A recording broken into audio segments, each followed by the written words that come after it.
remember myself crying uncontrollably. Why was this 6-year-old little black boy crying uncontrollably?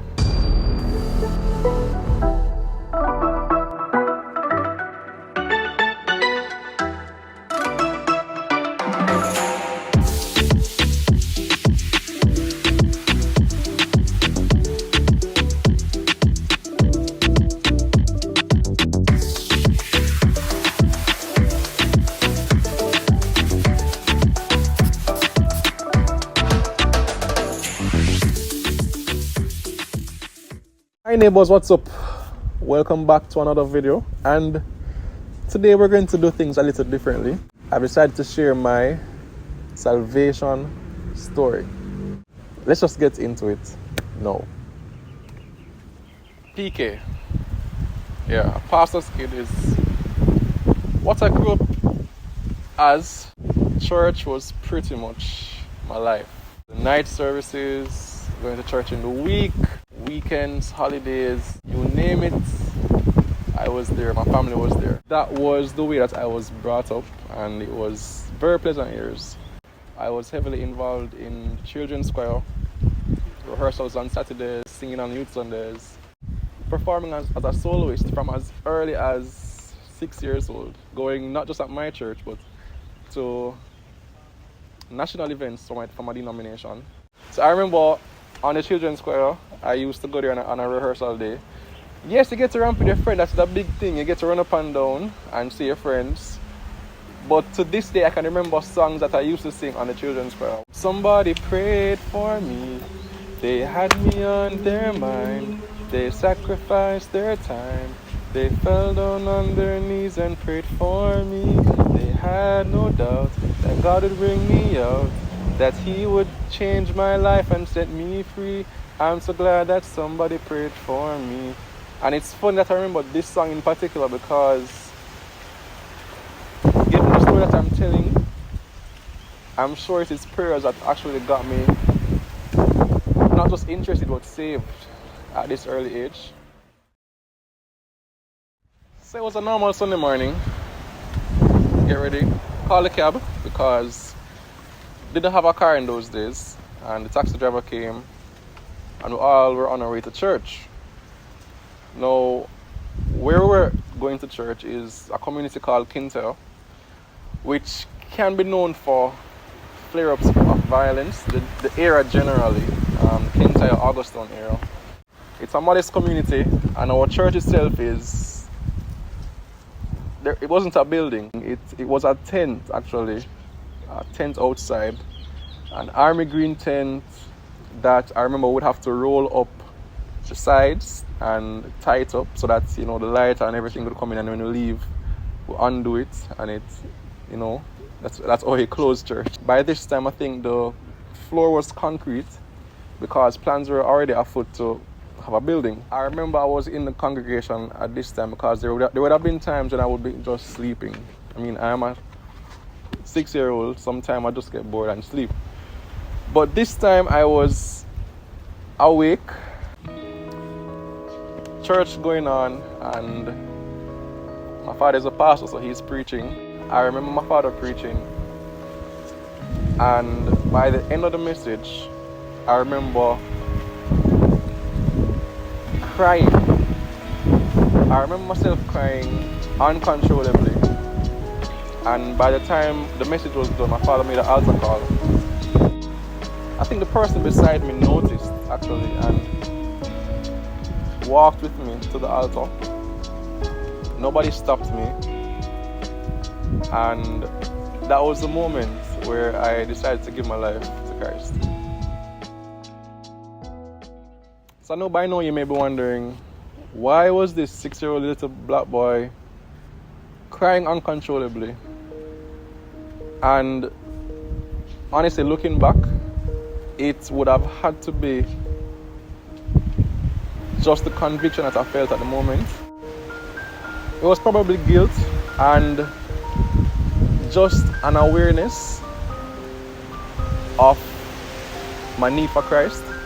I remember another song I usually sang was, "We're following Jesus. We're following Jesus just like Matthew, Peter, and John.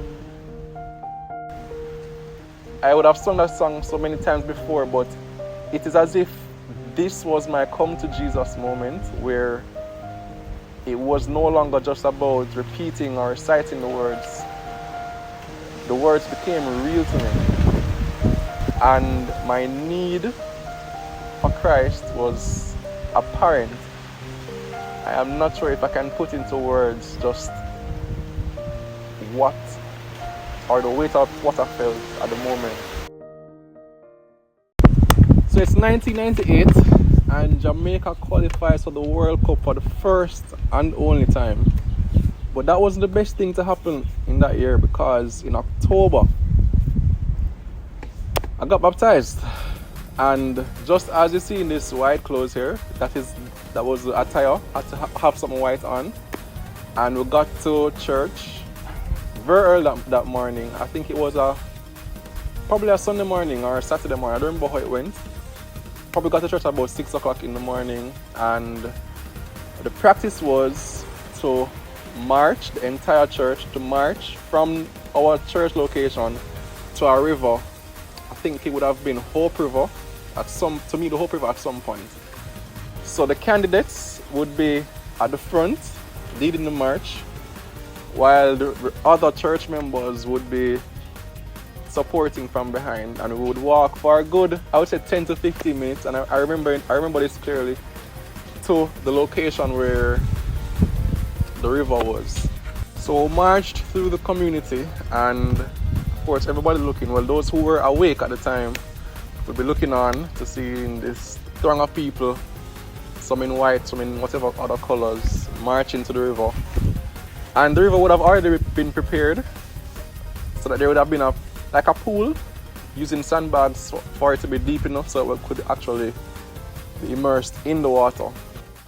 But after baptism, I remember my mother came to me and said that after seeing me, this lady came to her and said she needed to be baptized that day as well. Because she was saying, if this little boy can decide to follow Christ at this age, then there's no reason for her not to. And as a matter of fact, I believe not just her, but her other members in her family as well took the decision that day to follow Christ. I know, to wrap up, there are two things that I'm very happy about from that day, looking back. The first thing is my response. And the second thing is that nobody stopped me. That was so important. So my response at 6 years old to God calling me was just to give in. I didn't recognize the voice before. I didn't remember him calling me before. But at this point, I was just giving in, overcome by my realization of my situation, that I needed Christ, and I just accepted. That's all I did. But the second thing I want to highlight is that nobody stopped me. There was nobody at the church, nobody, not my father as a pastor, not a deacon, not a member who said, you're just a child, you're so small, you don't know what you're talking about, dry up your eyes, you probably want to sleep, you never sleep enough last night. They didn't doubt my conviction because it is my own. And I'm putting in this plug for those parents who are responsible for children, who you're seeing the interest or the decision being made to follow Christ at that early age. Don't prevent them, don't stop them, encourage them. Because the way I see it, and this is my conviction as well, my testimony isn't from, oh my gosh, I was doing so bad, to know I'm doing so good as a Christian. But as a Christian from such an early age, I believe my knowledge of Christ and the Holy Spirit being with me, it has saved me from making certain decisions that would have taken me on a different path in life. A path that I don't know where I would have ended up. I don't know where you are now in terms of your age or stage in life, But I assure you that God has called you. He probably is calling you now, and He will continue to, because that's just how He is. He wants a relationship with you. He wants you to be His. He wants you to invite Him into your life. So whether you're 6, 16, 26, 60, if you hear the voice of God calling you, respond, because I assure you it will be the biggest decision in your life. I'm not promising you a perfect life. I've had ups and downs even in my Christian walk. I've had low points in life where I felt like I was swimming upstream, swimming against, fighting against the odds. But the reassurance is that God has always been with me. And I know that He will always be with me. He'll always be in my corner. My invitation is to go to our church on Sunday, which is Resurrection Sunday. Take in the message if you're not saved, and you may have heard the voice of the Lord calling you. You may hear Him calling you. Even though, you know what, I have a better idea. You see, if you actually feel the conviction now, if it is actually weighing on your mind and you feel like it's turning over in your heart, don't delay. That's my first advice. And if you want to go a step further, just pray this with me for 30 seconds. Lord, I confess that I am a sinner. I believe You died on the cross for my sins. I invite You in my heart to be the Lord of my life. In Jesus' name, amen. If you want to reach out to us, you can get us at mysteries@gmail.com, or the Holy Spirit will lead you to the right church where you can take the next steps. But just know that you responding is already a big step, and you're now saved. There's no magic to it, and our prayers are with you. So enjoy the rest of your day. Thank you for listening, and as usual, big up to everyone in the neighborhood and our new converts. From me and my host. Take care.